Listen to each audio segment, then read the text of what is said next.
አይነ ጥላ ሴቶችን ሶስት ነገር እንዲኖራቸው አይፈልግም። ሶስት ነገር። የመጀመሪያው ትዳር እንዲይዙ አይፈልግም። በፍጹም እንዲያገቡ አይፈልግም። በተለያየ ምክንያት ያበላሻል፣ ይገረግራል።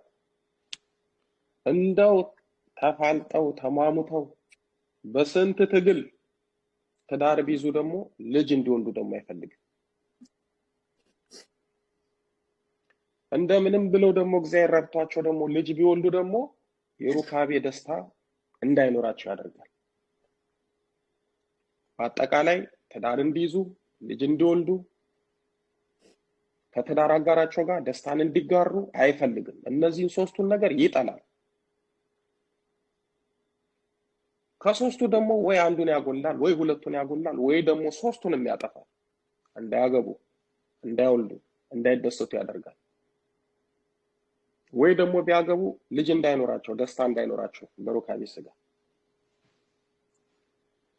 አግብተው ከወለዱ ደግሞ ደስታ፣ የትዳር ሰላም፣ ፍቅር፣ ክብር እንዳይኖራቸው ያደርጋል።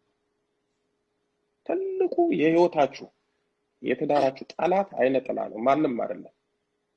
እግዚአብሔር ለአዳምና ለሔዋን ብዙ ተባዙ ብሏል። ትዳር መያዝ ጸጋ አይደለም፣ ልጅ መውለድም ጸጋ አይደለም፣ ትእዛዝ ነው። ጸጋ ማለት ስጦታ ነው። ተለፍቶ ተወጥቶ ተወርዶ የሚገኝ ነው። ጸጋ የሚያስፈልገው እንደና አቡነ ተክለ ሃይማኖት አይነት ልጅ ለመውለድ ነው። ማንም ሰው አግብቶ ይወልዳል። ማንም የሚያደርገውን ነገር ትእዛዝ የሆነውን ነገር የተሰጠንን ነገር እንዳንጠቀምበት ያደርጋል። ከዛስ እናንተ መስፈርት ታወጣላችሁ፣ ለራሳችሁ ምክንያት ታበጃላችሁ። ግን የእናንተ አይደለም። መስፈርቱንም የሚያወጣው እሱ፣ ምክንያቱንም የሚደረድረው እሱ። ሴቶቹን ምን ዘንድሮ እንዳለ ደግሞ ለዘንድሮ ደግሞ ለትዳር ዩኬ ላይ የማይነጠላው እኮ በስማ ህጉን ተጠቅሞ በሽፋን በደንብ ይጋባሉ፣ ይፋታሉ፣ ጊዜያዊ ጥቅም ያገኛሉ። ግን ዘላለማዊ ደስታና ህይወት ደግሞ ያጣሉ። ትዳር የእግዚአብሔር መለኮታዊ ዕቅድና ሐሳብ ነው። የተመሰረተውን በምድር አይደለም በሰማይ ነው። አዳምና ሔዋን የተጋቡት በእግዚአብሔር ፊት ነው።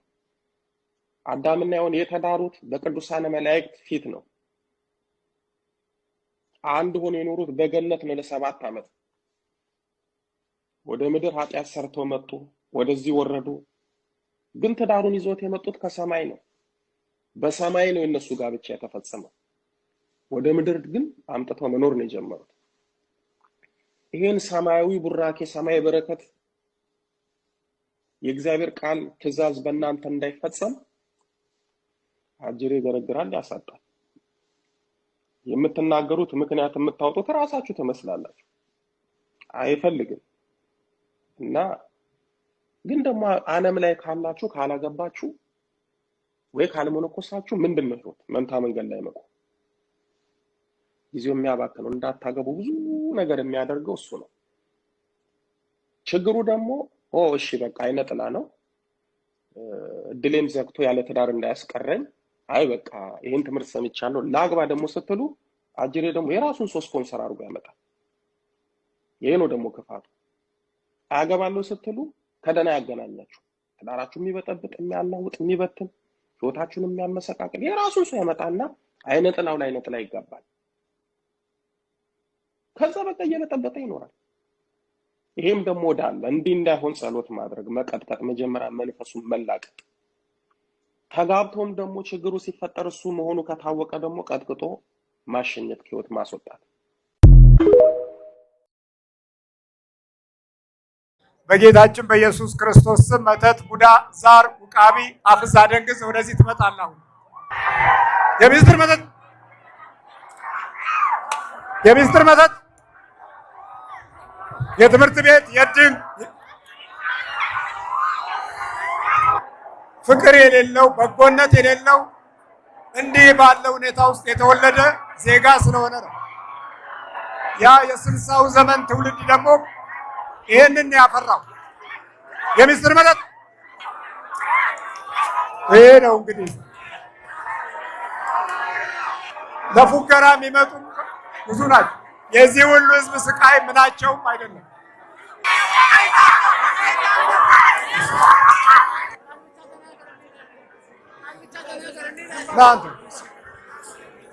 ስንት በ9 ዓመት ሙሉ በልጁ ላይ ተጫወተ። አይበቃኝም እንዴ? 9 ዓመት? አዎ አይበቃኝም? አሁን መሄድ የለብኝም? ምን አደረገው? በቃ ያው የእሱን እድል እንዳለ የቤተሰቡን እንዳለ በለው። አዎ ይበቃኛል። አሁን መሄድ አለብኝ። ሰይጣን ጋር እኔ ቡዳ፣ ሰላቢ፣ አስማት፣ አዎ ሰይጣን አጋንንት ነኝ። ያው ነኝ፣ ሰይጣን አጋንንት ነኝ። በ87 የገባሁበት ሬዘንተርማን ሳይት የሚባል ባርነትን እሱን ባሪያ አድርጌው ስንት ዓመት የቆየው ነኝ እኔ። በቃ አሁን ግን እባክህ ሰናበት። ብዙዎቻችን ሰው እንመስላለን። ሰው የመሆን እድላችንን ግን አጥተነዋል። ብዙዎቻችን የዚህ አይነት አደጋዎች በተሰወረ መንገድ ተጠላልፈን ያው እንግዲህ መተሳሰር ማለት ይሄ ነው። ከዲያብሎስ ጋር አብሮ እየኖሩ መውደቅ ማለት ይሄ ነው። እንደ ሀገርም እንደ ሕዝብም እንደ ዜጋም መጎሳቆል ማለት ይሄ ነው። ክርስቶስ የመጣው ከዚህ ባርነት ነፃ እንድንወጣ ነበረ። እኛ የሄድነው ወደ ባርነት ነው። በባዕድ አምልኮት፣ በጣዖት፣ በመተት፣ በአስማት፣ በሟርት፣ በክፋት፣ በአመፃ ንግግር፣ በስድብ አኗኗራችን በዚህ መንገድ ስለተገነባ ትውልዳችን በዚህ መንገድ አጥተነዋል። ተመልከት። አንተስ ስማ፣ እዚህ ጋር ና። አንተም እዚህ ጋር ግባ። አሰልፍ አይደለም አሰልፍ ነው ያልኩህ። እንደዚህ አንተስ ምንድን ነህ? ሰይጣን። አዎ ጠጋ አሰልፋል። ስለምትሄድ ስንት ዓመት ነው ከያዝክ? 10 years. 10 years. የት ሀገር ነው ያዝክ? አሜሪካ። ሰይጣን አጋንንት። ሰይጣን የጋንጃ ሰይጣን ነው። እሺሻ ጋንጃ ስንት ዓመት ገነጀች? 10 ዓመት። ይሄ ምንድን ነው? የራሱ ፀጉር ነው።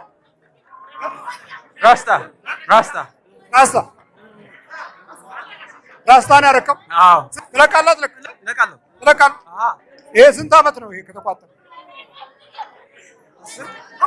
10 በጋንጃ ነው ጀመረው። በጋንጃ ተቁም። ዊግ ነው። ዊግ አለው። የራሱ ነው። ዊግ አለው እንጂ ዊግ አይደለም። የራሱ ነው። ብዙዎቹ በዚህ የፀጉር ልክፍት የተለከፉ ፀጉራቸው ካላደገ እንጀራ የማይበሉ የሚመስላቸው፣ የማይከበሩ የማይወደዱ የሚመስላቸው እንዲህ አይነት ከልክፍት ጋር የተያያዙ ብዙዎች ናቸው። የፀጉሩ ሰይጣን ጭንቅላቱን እየቋጠረ ማደንዘዝ የተለመደ ነገር ነው። ይሄ የደነዘዘው ትውልድ ምልክቱ ይሄው ነው። አሁን ተለቃለህ?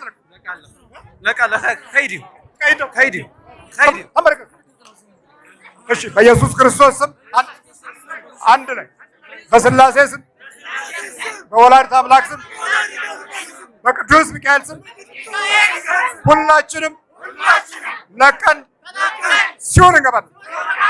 ቶሎ ዘመጥ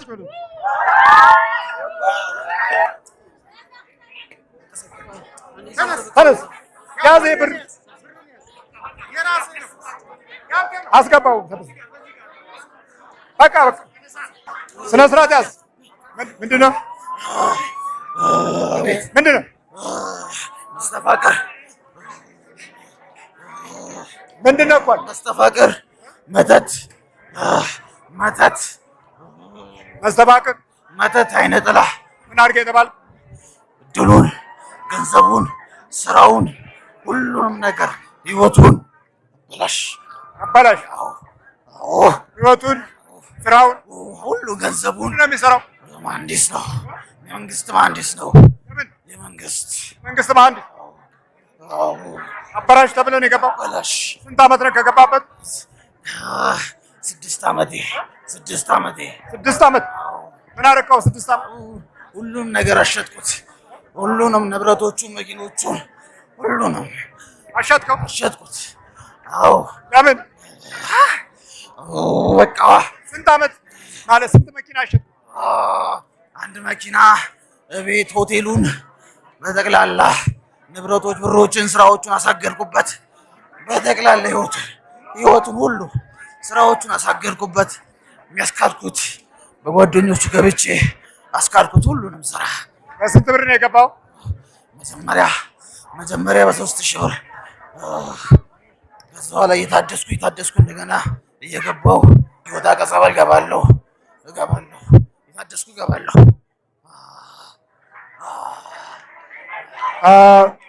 የሰይጣንን ዓለምና የመተተኛውን ዓለም በትምህርት ተቋማችን መሻሻልና በእውቀታችን አናሸንፈው፣ በስልጣንና በማዕረግም አናሸንፈው። አሁን ያለንበት ዘመን በመናፍስቶች መለከፍ ከፍተኛ ደረጃ ላይ ደርሶ አስተሳሰባችን ደግሞ ከመናፍስቶች ውጊያ በታች ወደቀ ሆኖ እንዲህ ሲጫወትብን ስናሾፍ ነው ይኖር ነው። አልተመረከ ምንድነው? ቡዳ አይነጥራ ቡዳ ሰላቢ እዚህ ጋር ገባ። ኧረ ይሄማ ሰው ምንድን ነው? ተዘጋጅ። እሺ፣ በኢየሱስ ክርስቶስ ስም አንድ ጋር ግባ። እዚህ ጋር በኢየሱስ ክርስቶስ ስም፣ በስላሴ ስም፣ በወላዲተ አምላክ ስም፣ በቅዱስ ሚካኤል ስም ሲኦል ታስረናል። ቶሎ ሰባት ጩኸት ወጣትነታችን ለሀገር ትውልድ መሆናችን፣ ተማሪነታችን ለሀገር ዜጋ እንሆናለን ብለን ያሰብንበት ምኞትና መሻት እንደዚህ ከንቱ ሆኗል። ይኸውልህ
21ኛው ክፍለ ዘመን ሰው ሲቪላይዝድ እንደሆነ ሰው በዱላ ማሰብ ምንድነው ጠይቀን በእንትን እነግርሃለን ምንድነው የሚያስፈልገውን ነገር የሰለጠነ ሰው እኮ አሁን በጠረጴዛ ዙሪያ ነው እዚህ በመቁጠሪያ ዙሪያ ነው እዚህ በመቁጠሪያ ዙሪያ ነው በመቁጠሪያ ዙሪያ ነው እኛ እናት ያባቶቻችሁን የቀደመውን እኮ አልፈለጋችሁማ ዘመናዊነትን ፈለጋችሁ በዘመናዊነት ውስጥ ደግሞ እኛ አብረን መጣን አሁን እስቲ የቱ ጋር ነው የቄስ ትምህርት ቤት ያለው ታሪክ እኮ ነው እሱ የኔታ ምናምን እኮ ታሪክ ነው እናንተ ግን ዘመናዊነትን ፈለጋችሁ ከዘመናዊነት ጋር ደግሞ እኛ አለን እኛ እኮ አላጠፋንም እኛ እኮ አላጠፋንም ምን አጠፋን ምንም አላጠፋችሁ ምን አጠፋ ዘመናዊነት ሲባል ወይም ዘመናዊነትን እንፈልጋለን ሲባል እንትን ካለ ትላንት የተገኘ ዛሬ አለ እናንተ እኮ ትላንትን ጣላችሁ የእናት አባቶቻችሁን እኮ አልፈለጋችሁትም ዘመናዊነት ሙሉ በሙሉ ብቻው ለብቻው እንደውም እንደዚህ መምጣት በጭቃ መሄድ እዚህ ለመምጣት አሁን ይሄ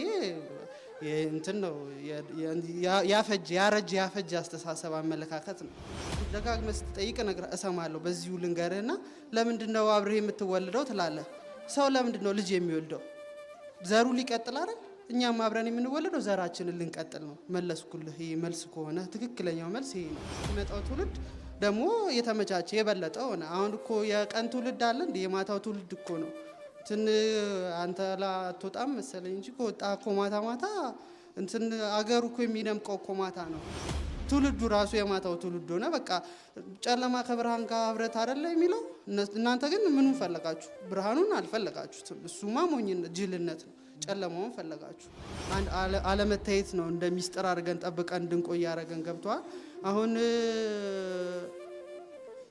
እኔን ማን ነኛል ልጁን እኮ ነው የሚያዩት እኮ ልጁ እኮ ነው እኮ ልጁ ነው እና በቃ እንትን ሳይንስ ላይ አንድ ሲደመር አንድ ሁለት ይሆናል ፕሩቭ መደረግ አለበታ ታይቶ የሚረጋገጥ ነገር ነው እንጂ እንደዚህ ዝም ብሎ ስለተባለ ማን ያምናል እኔ እንደዚህ አይቼው ታላቀምና ሁሌ በእነሱ አይን ስለማየት ነው መሰለኝ እንትን የሚያስፈሩ ምናምን ነበር ሆኖ የሚታዩኝና አባ ለካ እንደዚህ ትልቅ አባት የሚያጓጓ አይነት አባት ስታያቸው ደስ የሚሉ ናቸው ለካ ትላንት ገና አየሁት እዛ ጋር እኔ ነኝ አባል አልኩት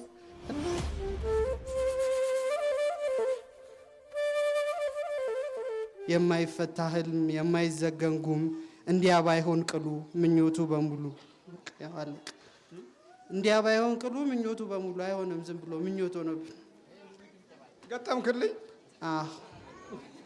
እዚህ አንበረከከኝ ቅዳሜ ለታ አንበረከከኝ ንግጠም ወይ ያል ነው ልጁን ያስቀጣል አለ ቅጣቱን ከተቀበላችሁ አለ እሺ እንቀጣ ብለን ጻፍ ይሄ ደግሞ ያ ከመላእክት ጋር ያላሳባህ ሲል ደልቷችሁ ኑሩበት ያነስከው እሱ ደግሞ ምንድነው ወሬ እኮ ብዙ አንወድም ልጁም ወሬ ስለማይወድ እንደዛ አንተ ነገጠምከው ልጁ ነው እኛ ነን እንጂ እንጻፍ ብለን ድሮ እኮ ሳናስፈቅር ነው የምንጽፈው በነጻነት ይሄው እኮ ሌላም እኮ አለ ግጥም እዚህ ጋር እንደውም ቀንሷ አምጥቶት ነው እንትን እንዳይባል ሁሉም የኛ ስላልሆነ የኛን ያው ጽፈን ይዘን መጣ እናንተ የራሳችን ይህን ቀልን ምርቃት ነው ታዲያ ላንተ እንደውም ሲያንስ ነው እንዴ ሰይጣንና አጋንንት እንዴ አጋንንት አናስጥቃ አይቀርብም ወደኛ ሰይጣን ነን እኛ አጋንንት እንኳን አጋንንት የዚህ ሀገሩ ያስጠላናል እናንተ የምንድን ናችሁ እኛ እንትን የጣሊያንም አለን የጃማይካም አለን የህንድም አለን ብዙ እኮ ነው ያሌለ እኮ የለም ስንት ናችሁ 115,000 ትንሽ ናችሁ አልቀን ተመናምን እንስልክ ከዛ ጋር ሆነን ከዛ ጋር ስንልክ የት ነው የተማረው እሱ በምንድን ነው የተመረቀው አለማያ ተምሯል የመጀመሪያ ዲግሪ ሁለተኛም ዲግሪ ጀምሮ ነበር አንድ ሴሚስተር ተማረ ከዛ በኋላ ጓደኛውን አግኝቶት እንትን ጀመርኩ እኮ ሲል እኛ ራሱ ይገርመናል ጓደኛው እንዴት እየቸኮለ እንደሄደ ከዛ ሄዶ ወዲያው ተሰራ አቆመ ሁለተኛ ሴሚስተር ሳይማር ማለት ምኑን ትምርቱ ሁለተኛው አንድ ሴሚስተር ተምሯል ከዛ በቃ ጓደኛው እሱ እኮ አግኝቶት ነው ጓደኛዬ ጀመርኩኝ ሁለተኛ ዲግሪ ምናምን ብሎ አብረን ተማርከው አንተ እንዴ ታዲያ ሌላው ሰይጣን በምን ትለያለህ በምን ትለያለህ እንግዲህ እንትን ሚስጥር ታስወጣን ነው እኮ አሁንም አትምታና በቃ እንትን እንደ 21ኛው ክፍለ ዘመን ሰው ሲቪላይዝድ እንደሆነ ሰው በዱላ ማሰብ ምንድነው? ጠይቀን በእንትን እነግርሃለን ምንድነው የሚያስፈልገውን ነገር እንትን። እሺ ወደዚህ ና። በአንደኛው ክፍለ ዘመን እንደ አንደኛው ክፍለ ዘመን ሰው ማሰብ ነው እንጂ አሁን በዱላ እንደገና ወደኋላ እኮ ይሄ ወደኋላ ነው ዱላው እንዴ? የሰለጠነ ሰው እኮ አሁን በጠረጴዛ ዙሪያ ነው። እዚህ በመቁጠሪያ ዙሪያ ሆነ። በመቁጠሪያ ዙሪያ ነው እኛ እና መወያየት ያለብን በጠረጴዛ ዙሪያ ነው። እንደዛ ነው። በዚህ በ21ኛው ዘመን እንዴ ጊዜው እኮ ተሻሽሏል እኮ አሁን እኮ እንትን ዘመናዊ ነው እኮ ሁሉም ነገር እኮ እንትን እናንተ ራሳችሁ ናችሁ እኮ የእናት አባቶቻችሁን የቀደመውን እኮ አልፈለጋችሁማ፣ ዘመናዊነትን ፈለጋችሁ። በዘመናዊነት ውስጥ ደግሞ እኛ አብረን መጣን። አሁን እስቲ የቱ ጋር ነው የቄስ ትምህርት ቤት ያለው? ታሪክ እኮ ነው እሱ። የኔታ ምናምን እኮ ታሪክ ነው። አሁን ትምህርት የሚባለው እንትን ህፃን ልጅ 2 ዓመት ከምናምን ሲሆን ዴይኬር ሴንተር ታውቃለህ? የህፃናት ሙያ ዴይኬር ሴንተር እዛ ነው የሚገባው። እንደ ድሮ የኔታ እኮ ድሮ እንትን ብቻ እኮ አይደለም የሚያስተምሩት፣ ፊደሉን ብቻ እኮ አይደለም እንትንም እኮ ጸባይንም እኮ ቀርጸው የሃይማኖት ማንነትንም እኮ አብረው አመጣው እኮ ነበር የሚያሳድጉት። እናንተ ግን ዘመናዊነትን ፈለጋችሁ። ከዘመናዊነት ጋር ደግሞ እኛ አለን። እኛ እኮ አላጠፋንም። ምን አጠፋን?